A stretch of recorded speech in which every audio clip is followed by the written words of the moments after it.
I woke up and pinched myself because it doesn't feel real. I'm so glad you made it. I'm not a mathematician, so 23 times 365, I don't know what that number is. But that's a lot more than 365. Today is my 1 year anniversary for recovery, so I feel really, really good about that. Every single one of you have inspired me. 365 days of getting back on the saddle.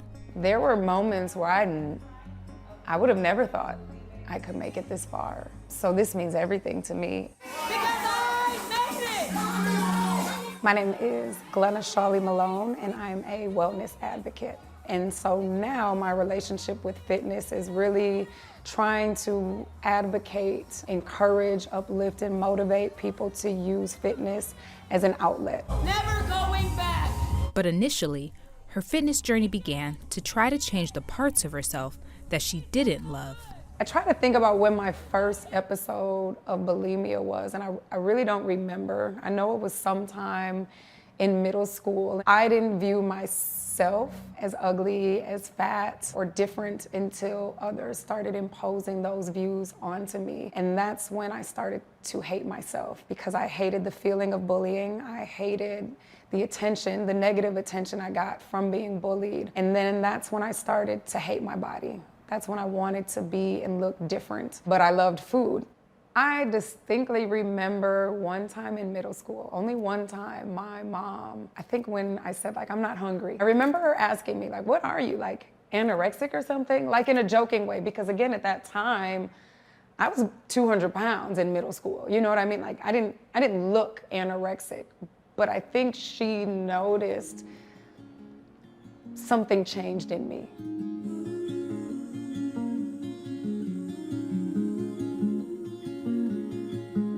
Glenna, finding a new sense of control through what she now understands to be the eating disorder bulimia, defined as a combination of binge eating followed by self-induced vomiting. Part of that, when I was 12 years old, I was sexually assaulted by someone that I didn't know. And so I know now, again, with my education and my awareness, being overweight, obese, low insecurity, self-hate, body image issues, coupled with a traumatic experience, really was just a playground for this disorder to continue to grow and fester. And so that continued the bulimia, from really 12 until 35. It became like a comfort. I knew it wasn't right.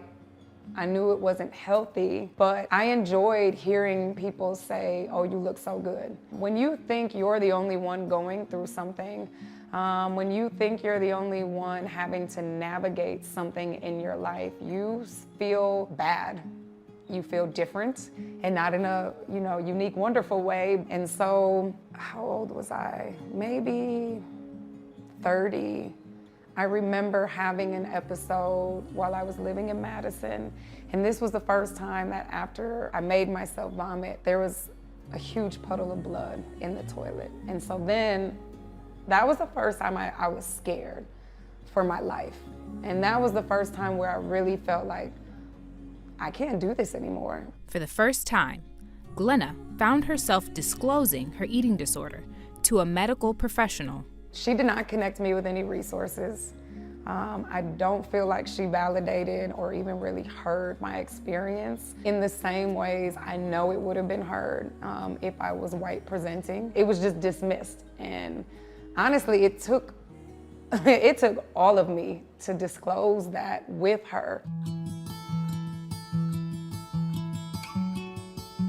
Soon after, she began therapy. Her recovery initiated with the 12-step process often used to help treat people battling addictions. Can we break the cycle?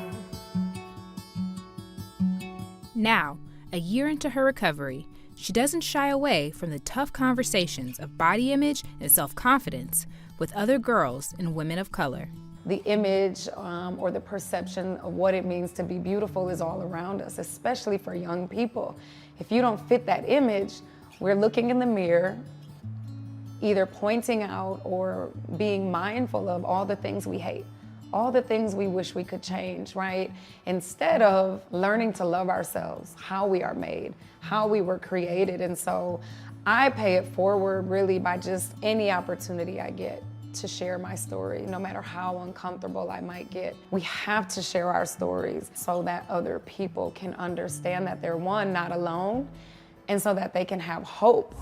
He's healed my body. Come on. Reminding herself recovery is a lifelong marathon, not a sprint.